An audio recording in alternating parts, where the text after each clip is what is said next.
Imagine holding on to a memory so tightly, like with such desperate white-knuckled devotion, that it slowly, almost imperceptibly, begins to replace the actual physical reality around you. Yeah. You feed this memory, you protect it from the harsh light of day, you build these massive walls around it, and over time, it grows. Right? It shifts from just a simple recollection into something with actual weight, with gravity. Oh, absolutely. It takes on a life of its own. Exactly. So what happens when the ghost of a past desire becomes more real, more, tangible than the actual living, breathing person standing right in front of you? I mean, it is a truly terrifying premise. Yeah. But it is also just profoundly uncomfortably human. We all do this. Right. We all curate our memories to some degree. We polish the good ones. We completely repress the bad ones. Right. But there is a threshold where that curation becomes a cage, Oh. a point where the past is no longer something you just, look back at, but it's something you inhabit, to the complete and utter exclusion of the present. And that is the absolute core of what we are unpacking today in this deep dive into Nirasha Gunasekera's novel, Shadows in the Frame. And well, before we even touch the heavy philosophy we are going to get into, we really have to talk about the world this story lives in, because the atmosphere is practically a character itself. Oh, the setting is doing so much heavy lifting here. It really is. We're dropped straight into 1990s Melbourne, but, this isn't some sunny, nostalgic postcard of Australia. It is a city going through violent, turbulent change. You've got the Kennett reforms sweeping through Victoria, privatizing public assets, slashing budgets left and right. Yeah, the whole fabric of the city is being ripped up. Exactly. The old working-class neighborhoods are being aggressively gentrified. Beautiful, crumbling heritage buildings are literally being demolished just to make way for these sterile corporate glass towers. There are protests in the streets. There is massive economic disparity. I mean, it's a city that feels like it is literally tearing itself apart to force modernization. And the physical environment in the text is incredibly hostile, too. It's constantly raining. The weather is turbulent. The skies are just this oppressive gray. And it perfectly mirrors the psychological landscape of our protagonist, Edmund. Yeah, Edmund is, well, he's a lot to deal with. He really is. He is this aging, deeply melancholic intellectual, a former teacher who finds himself completely alienated by this ruthless march of, neoliberal progress. He feels obsolete. Yeah. In the midst of all this societal chaos, what does he do? He retreats entirely into an obsession. He is completely, unequivocally fixated on the memory of his former 16-year-old student, Clara. He spends his nights locked in his study, just staring at this oil portrait of her. He is trapped in this bizarre paradox of longing. Right. And what makes the tension just unbearable as you read it is that there is a new woman in his life, Margaret. And Margaret is vibrant, she is grounded, and she's desperately trying to pull Edmund out of his study, out of his own head, and back into the present moment. But he just resists her at every single turn. And see, if you approach this simply as a tragic romance or even just a character study of a deeply flawed man, you miss the entire architecture of what the text is really doing. Yeah, there's so much more under the surface. The novel is practically begging for a psychoanalytic reading. It is using Edmund not just as a character, but as a magnification of how human desire is fundamentally structured. Okay, let's unpack this, because that is exactly why we aren't just going to sit here and recap the plot today. Our mission here is to use this book to perform a critical autopsy on the anatomy of desire, obsession, and, honestly, reality itself. And we're using the frameworks of psychoanalysis and postmodern philosophy, specifically Jacques Lacan and Slavoj Žižek. I love that we're going there. We have to, because right from the opening pages, Edmund's relationship with Clara challenges everything we think we know about what it actually means to want someone. It does. And the text establishes this immediately in a flashback. It anchors us in this memory Edmund has of Clara. She is standing out in a garden during a violent torrential rainstorm, and Edmund is inside his house. He deliberately stays in the shadows. He doesn't even try to reach her. No. He chooses to just watch her through the wet glass of a window rather than open the door, step into the rain, and actually approach her. He literally describes himself in the prose as observing her as though he were not a man but a ghost. He doesn't want to engage. He just wants to watch. Now, my initial reaction to reading that was like, why doesn't he just grab an umbrella and go out there? If he is so obsessed with her, why is he hiding? Right, it looks like cowardice on the surface. Exactly. But you look at this through Jacques Lacan, and this isn't cowardice at all. This is a structural necessity for his psyche. It is the absolute foundation of Lacanian psychoanalysis, starting with the concept of manque, which translates from French as lack. Lacan argues that human beings are, in a very literal sense, born prematurely. Yeah. Think about a baby horse. It can stand and walk within hours of birth. But human infants are completely helpless, uncoordinated, and utterly dependent on others for survival for years. Right. So Lacan theorizes that this biological prematurity translates into a permanent psychological condition. We are thrust into the world feeling fragmented, incomplete, and profoundly lacking. Wait, I'm struggling with that leap just a little bit. Yeah. You're saying human biology, like the literal fact that a baby can't hold its own head up dictates our entire psychological structure. Like, because we are physically helpless as infants, we are permanently psychologically traumatized. Essentially, yes. Yeah. That initial state of helplessness creates a fundamental, inescapable void at the core of human subjectivity, and we spend the rest of our lives trying to fill that lack. Wow. We desperately search for something to make us feel whole, complete, unified. We fixate on objects, on status, on people, believing that if we can just obtain this one specific thing, the lack will vanish. Lacan calls this unattainable object of desire the objet petit, the object cause of desire. Okay, so Clara is Edmund's objet petit. He believes that she is the missing piece that will finally cure his alienation and make him whole. But here is the critical twist, and this is what explains why he stays behind the glass in the rain. Edmund is not actually driven by a desire to possess Clara in reality. He isn't. No, the objet petit is a trick of the mind. It doesn't actually contain the fullness we seek. If Edmund were to go out into the rain, engage her in a real conversation, deal with her actual, complicated, messy human personality. The illusion would shatter. Exactly. She would cease to be the perfect, flawless cure for his lack. She functions as the object cause of his desire only as long as she remains completely unattainable. Oh, man. So he doesn't want her. He wants the desire for her. He needs her to remain distant, like frozen in an oil painting, or standing out in a storm where he literally can't reach her, just so that the fire of his longing has fuel to keep burning. Precisely. Because if he obtains her, the desire is extinguished. And then what? He is left alone with his fundamental lack once again. So he protects his desire by making the object impossible to reach. That reframes one of the most unsettling and frankly pathetic scenes in the entire novel for me. The brothel scene. Yes. Later on, Edmund is feeling so overwhelmed by this longing that he ventures out into the gritty, rain-slicked streets of Melbourne and visits this very discreet, high-end brothel hidden in a narrow laneway, the Midnight Rose. Yeah. And he specifically hires a young-looking girl. He is consciously trying to physically replicate his memories of Clara. He has built this up in his head as this grand cathartic release. But the text tells us that the moment the door closes, the moment he is actually alone in the room with this girl and physical intimacy is imminent, he feels absolutely nothing. Nothing at all. He describes it as a cold, unyielding void. He is completely repulsed by the reality of the flesh right in front of him. It completely fails to arouse him because physical satisfaction is the ultimate enemy of his psychoanalytic desire. He doesn't want biological relief. He wants the pure, untainted idea of Clara. Right, because if it worked... If he were to find satisfaction in that room in the Midnight Rose, it would prove that his desire was just mundane biology, not some grand cosmic destiny. It's like a mirage in the desert. You are dying of thirst, you're crawling through the sand, and you see this beautiful, shimmering oasis on the horizon. It gives you the adrenaline and the motivation to just keep moving. But the entire nature of a mirage is that its existence relies entirely on you not reaching it. Oh, that's a brilliant way to put it. Because the closer you get, the further it recedes. Yeah. If you actually arrive at the coordinates where you thought the water was, it's just dry, hot sand. So if getting what we want actually destroys the desire, I mean, is psychoanalysis basically telling us we're all just hardwired to be perpetually miserable? Well, psychoanalysis doesn't exactly mince words about this. Yeah. Yes, the human condition is fundamentally oriented around dissatisfaction. The pure fulfillment we seek is structurally impossible. That is so bleak. It is. But we cannot survive in a state of constant, unbearable lack.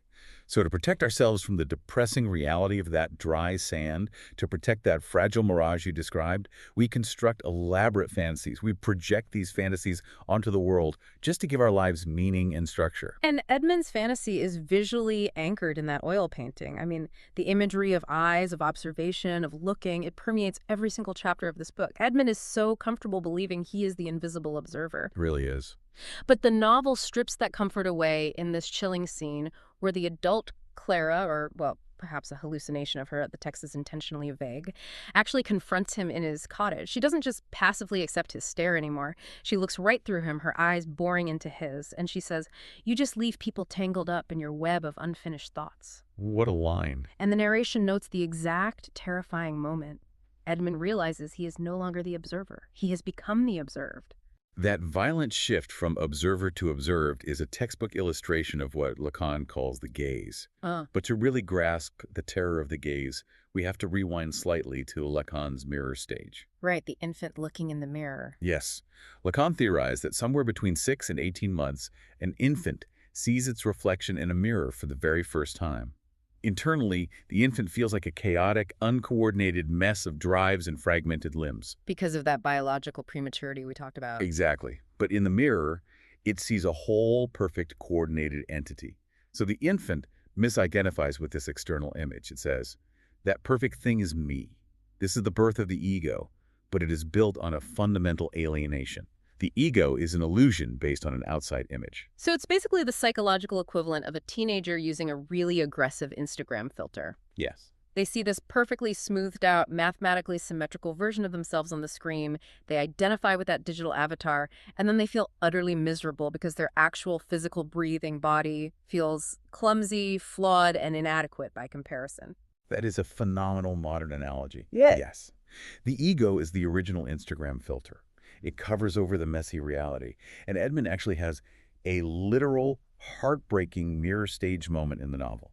He is standing in his bathroom, wiping the steam off the glass, and he is forced to look at his aging body. The prose is ruthless here. It really is. It describes his flesh yielding to gravity, the graying hair, the undeniable decay of time, and he is constantly, obsessively contrasting this decaying reflection of himself with the oil portrait of Clara hanging in his study. Because a painting is immune to gravity. Her image is eternally youthful, unblinking, flawless. It's the ultimate fixed image. But that portrait serves a dual purpose, and this is what brings us back to the gaze. Edmund believes he is the one holding the power because he is the one looking at the painting. But in psychoanalytic theory, the gaze isn't just you looking at an object. It is the sudden, uncanny, terrifying realization that the object is looking back at you. Oh, wow. That you are a visible object in a world of other subjects. It's that feeling when the hairs on the back of your neck stand up because you just know someone is watching you, even if you can't see them. Exactly. But it's even broader than a specific person. The gaze represents the overarching, anonymous observation of what Lacan calls the big other. The big other. Yeah, the symbolic order, the rules of society, the ultimate judge of our actions. When Edmund stares at that portrait, he begins to feel its unblinking eyes judging him. The painting exposes his aging body, his professional failures, his stagnation, his cowardice. He is no longer looking at Clara. He is being judged by the gaze of the entire universe. Okay, you've painted this incredibly dense picture of his internal mind, his lack, his fantasies. But there is a real physical world outside the walls of his study. Margaret is out there. The protests in Melbourne are out there. How does psychoanalysis account for the fact that a society actually exists and imposes rules on him? Right, to understand that interaction, we have to map out Lacan's 3 registers of human reality: the imaginary, the symbolic, and the real. Okay, lay them out for us. These aren't physical places, right? They are frameworks through which we experience existence. The imaginary is fairly straightforward in Edmund's case. It is the realm of images, illusions, and mirror reflections. It is his idealized, frozen memory of Clara. It's the fantasy world where he is powerful, where she is eternally pure, and where time has basically stopped. So the imaginary is the bunker he hides in. Exactly. Then we have the symbolic register. This is the realm of language, law, social structures, and cultural norms. We were born into the symbolic order. It pre-exists us, and it shapes us. In the novel, the symbolic is brilliantly represented by the turbulent backdrop of 1990s Melbourne. Right. The gentrification, the corporate takeovers, the changing economy. And more importantly, the social laws and taboos. The absolute societal rule that an older male teacher cannot have an illicit relationship with a 16-year-old student. Yeah, the strict The boundaries. passage of time, the inevitability of aging, all of this is the symbolic order imposing its rigid structure on Edmund, and it's constantly threatening his imaginary fantasy. Okay, so we have the imaginary fantasy world and the symbolic societal structure. That leaves the third register, the real. What exactly is the real in this story? Well, to understand the Lacanian real, you have to completely discard our everyday use of the word reality. Really? Yes. In Lacan, reality is just the comfortable intersection of the imaginary and the symbolic. It's the narrative we tell ourselves just to get through the day. The real, with a capital R, is that which violently resists all representation. It cannot be put into words, cannot be captured in a painting. It is the raw, traumatic, messy, terrifying truth of organic existence that shatters our illusions. Let me just stop you there because I am struggling with this definition. If reality isn't the real, what is? I mean, if a heritage building is demolished by a wrecking ball in the book, is that not real? If it crushes a car, that's physical, undeniable mass. Why do psychoanalysts use a different specific term for this? That's a great question. Because the demolition of the building can be easily understood and integrated into the symbolic order. It can be written about in the newspaper. It can be protested. It makes logical sense within the framework of capitalism and urban development. Okay, I track that. The real is the void that defies that logic entirely. It is an intrusion that completely breaks the narrative framework. And in this novel, the undeniable catastrophic intrusion of the real comes from Margaret. Margaret, the woman who actually loves him, the one trying to pull him into the sunlight. Yes. And the intrusion of the real happens in that utterly shocking scene where Margaret, standing right in the middle of his carefully curated study, announces that she is pregnant. Oh my God, yeah. Think about the absolute devastation of that moment for his psyche. Edmund has spent years living in a hermetically sealed, sterile tomb of oil paintings, faded letters, and ghosts. He has stopped time. And Suddenly, Margaret introduces a messy, undeniable, multiplying biological fact right into his sanctuary. the baby is the ultimate anti-portrait. Yeah. You can't hang a crying, screaming, chaotic infant on a wall and just stare at it in silence. It demands his attention in the present tense. It is growing cells. It cannot be intellectualized away. It cannot be frozen. That is exactly it. A pregnancy is life, it is blood, it is the future, violently demanding to be acknowledged. That pregnancy is the traumatic intrusion of the real. It completely shatters the fragile glass of Edmund's imaginary fantasy. He can no longer pretend time has stopped when there is a new life growing right in front of him. It's almost ironic. His fantasy of a young girl is utterly destroyed by the reality of creating a new young life. His fantasy literally acts as a defense mechanism against the trauma of actual messy biological life. It is a shield. It's perfectly a shield. And that brings us to the next layer of this philosophical autopsy, because Slavoj Žižek takes this idea of fantasy acting as a shield and expands it to a terrifying societal level. What's fascinating here is how Žižek builds heavily on Lacan. But he takes these clinical psychoanalytic concepts and applies them to culture and ideology. And Žižek argues that we fundamentally misunderstand how ideology and fantasy operate in our daily lives. How so? We tend to think of fantasy as an escape from reality, a daydream. And we think of ideology as a pair of tinted glasses that distorts the objective truth.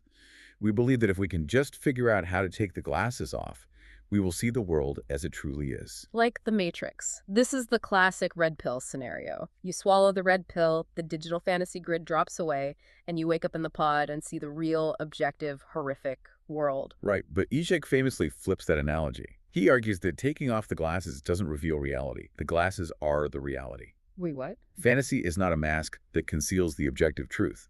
Fantasy is the very framework that structures our reality. Without the fantasy, our reality wouldn't just be ugly. It would disintegrate into completely meaningless, traumatic chaos. If I'm understanding you, that implies that Edmund's obsession with Clara isn't just a weird hobby or a distraction from his real life. Exactly. It is his ideological framework. It is the fundamental lens through which he makes sense of the entire universe. If you take away his obsession with Clara, Edmund doesn't just wake up as a healthy, well-adjusted man ready to be a father to Margaret's child. He doesn't. No. If you take away the fantasy, Edmund's entire subjectivity collapses. He ceases to exist as a coherent self. And the novel does not shy away from how dark and uncomfortable that ideological framework is. I mean, the backdrop of the story does so much heavy lifting to mirror this. Melbourne is tearing itself apart. The working class is being pushed out. Old theaters are being demolished for corporate skyscrapers. The author connects this external societal turmoil directly to Edmund's internal, deeply repressed fantasies. And those fantasies are explicitly illicit. Very. The text forces us into these extremely private, violating moments where Edmund is sitting in his study, imagining young Clara discovering self-pleasure in a sun-dappled room. It is incredibly uncomfortable to read. I found my skin crawling. It is designed to make you feel that way. But what is fascinating is that Edmund himself feels immense, crushing guilt immediately after indulging in these thoughts. He hates himself for it. So my question is, if this fantasy is supposed to be his safe space, his structural framework, why does it have to be so transgressive? Why does he need this specific taboo fantasy of a 16-year-old student? This is where Žižekian theory is so illuminating. In Žižek's reading of ideology, transgression requires a taboo in order to exist. The desire gets its immense potency and psychological weight precisely because it is strictly forbidden by the symbolic order. Ah, I see. Edmund needs that rigid societal boundary, the line between older male teacher and vulnerable young student, to make the desire powerful enough to anchor his reality. So the guilt isn't a mistake. No, the guilt he feels isn't a byproduct of the fantasy going wrong. The guilt is a necessary structural component of the fantasy. The guilt validates the existence of the boundary. It proves to him that what he feels is immense, dangerous, and significant. Without the taboo. Without the taboo, if it were just a normal, socially acceptable relationship with a woman his own age like Margaret, the fantasy loses all of its structural power. It becomes mundane. He is basically using the taboo to build a fortified wall around his ego. And when you look at it that way, the parallel to the city of Melbourne is brilliant.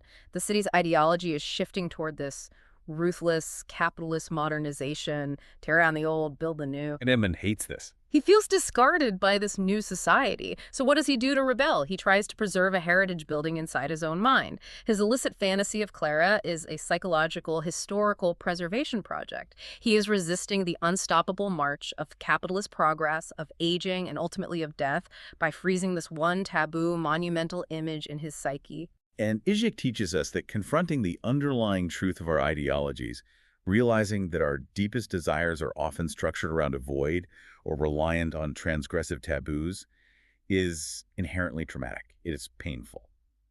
Which is exactly the position the author, Nirasha Gunasekera, puts the reader in. I'm really glad you brought that up, because we need to talk about the sheer discomfort of reading this book. We have been discussing the architecture of his mind for so long, I almost forgot how objectively creepy this guy is. Oh, he is deeply problematic. We are spending hundreds of pages entirely trapped inside the head of a man who has a predatory fixation on a teenager. And the author does not make it easy for us because Edmund's internal monologue is beautiful. He speaks in this melancholic, elevated, poetic prose.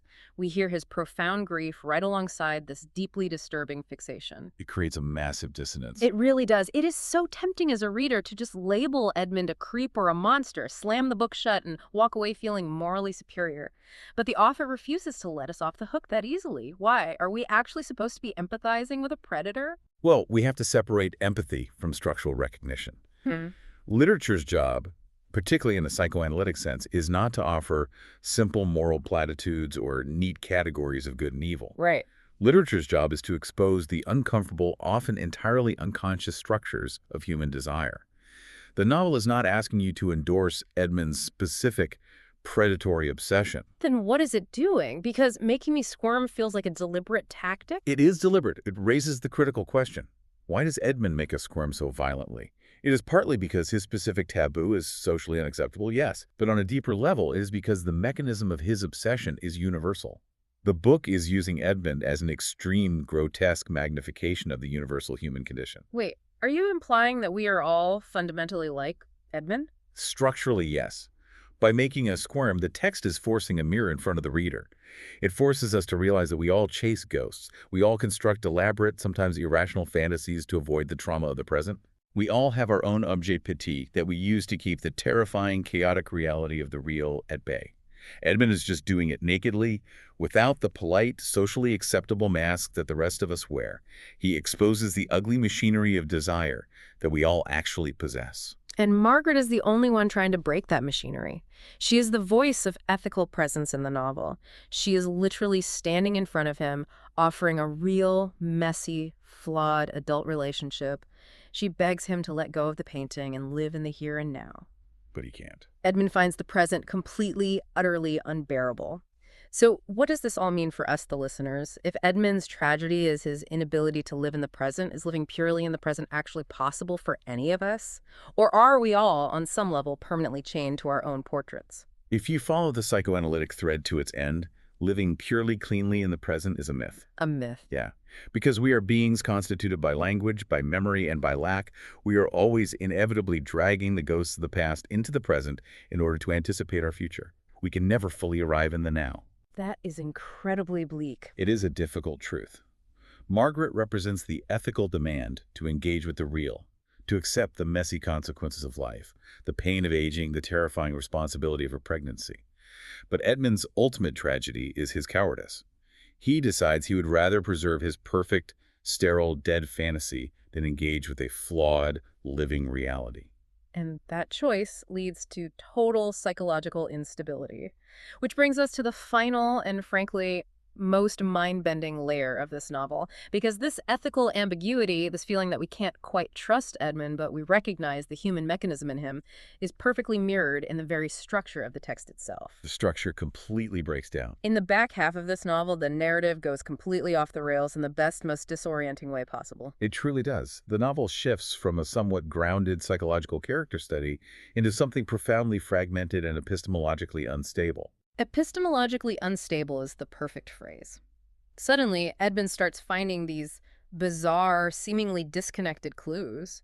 He notices that Margaret has this intricate spiral tattoo on her ribcage, and he obsesses over its geometry. Yeah, he reads way too much into it. He finds mysterious, faded letters hidden in the floorboards of his cottage. He bumps into this enigmatic character, Violet the bookseller, who hands him a dusty, obscure book detailing the history of a portrait that sounds exactly, brushstroke for brushstroke, like his painting of Clara. It's wild.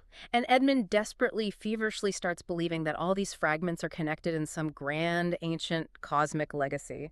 He thinks it's a map. He thinks the universe is finally speaking directly to him. But we cannot take Edmund's revelations at face value. We have to look at this through a postmodern lens. Postmodernism, as famously defined by thinkers like Jean-François Lyotard, is characterized fundamentally by an incredulity toward grand narratives. Meaning what, exactly? The idea that history, or a single human life, has one overarching, coherent, destined meaning is completely rejected by postmodernism. So if there are no grand narratives, are these clues actually a map, or is Edmund just suffering from severe apophenia? Apophenia is exactly the right diagnosis.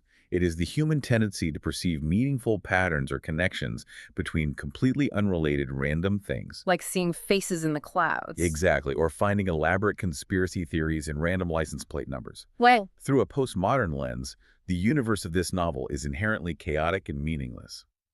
Edmund is terrified of that meaninglessness, so he desperately tries to force a grand narrative onto the chaos. he needs it to mean something. He uses the tattoo, the obscure book, and the faded letters to form a destiny.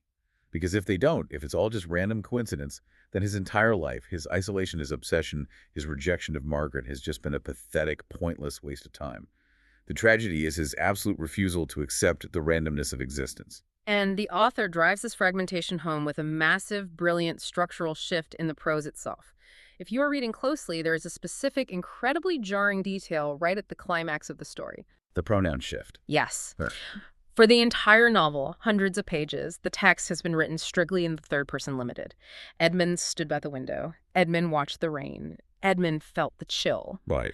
But right at the peak of his panic, as he is confronting Margaret about the pregnancy, and simultaneously looking frantically at the portrait of Clara, the text slips. Suddenly, without any chapter break or warning, it shifts to the first person. I stood there, trying to steady myself. I couldn't shake the feeling. That grammatical breakdown is a masterstroke. It visually and structurally mirrors the total collapse of Edmund's subjectivity. The neat, organized, reliable boundaries between the author, the narrator, and the character dissolve entirely. It's terrifying, because who is speaking? Is it Edmund finally taking ownership of his actions? Is it the author breaking the fourth wall? Or is it the ghost of Clara finally speaking through him? The text refuses to tell you. Truth becomes completely destabilized. By the time you reach the final pages, you, the listener, are left utterly untethered. You are forced to wonder if any of the events with Margaret and Clara actually happened in the physical world. Did they? Was Margaret ever really standing in his room? Did the pregnancy happen? Did Clara even visit his cottage? Or is this entire narrative the hallucination of a fracturing mind locked in a single room, staring at a painting until he completely loses his grip on reality? It is so deeply disorienting. It pulls the rug right out from under you. But at the same time, it is incredibly moving. Because beneath all the heavy layers of postmodernism and the intense Lacanian psychoanalysis, I want to bring us back down to the raw human tragedy at the very core of this story. It is a tragedy through and through. Despite the philosophy, Edmund is just a man in profound, paralyzing pain. He is a man who slowly, agonizingly realizes that letting go of his ghost means losing his entire identity. To heal, to step out of the shadows, to hold Margaret's hand and join her in the present, he essentially has to destroy the self he has been for decades. To cure his neurosis, he has to experience a kind of ego death. He has to kill the version of Edmund that exists. And through the lenses of Lacan and Žižek, we finally understand why that is so impossibly difficult. Yeah. We see that human desire isn't about simply getting what we want. It is about sustaining the lack that keeps us moving forward. We see that fantasy isn't a frivolous escape. It is the load-bearing architecture that holds our entire world together. And we see that the desperate, paranoid search for ultimate meaning, when pushed to its absolute extreme, often leads straight into madness. It really makes you turn the lens on yourself. And this is what I want to leave you with today. Think about your own life for a second. Think about your own quiet obsessions. What is your objet petit? What is that fading portrait you are staring at in the dark, terrified to look away from? Because you know deep down that if you turn around and walk away from it, you'd finally have to face the chaotic, unpredictable, utterly messy reality of the present. We all have our portraits. We all have our ghosts. The question is whether we let them dictate the terms of our lives or if we can find the courage to step out of the frame. In the end, the novel leaves us only with the memory of that elusive kiss in the rain, suspended forever in Edmund's mind. And as the pages close, you have to wonder, does the ghost of that kiss ever truly fade? Or are we all, in our own quiet, desperate ways, just learning how to live alongside our beautiful, tragic echoes?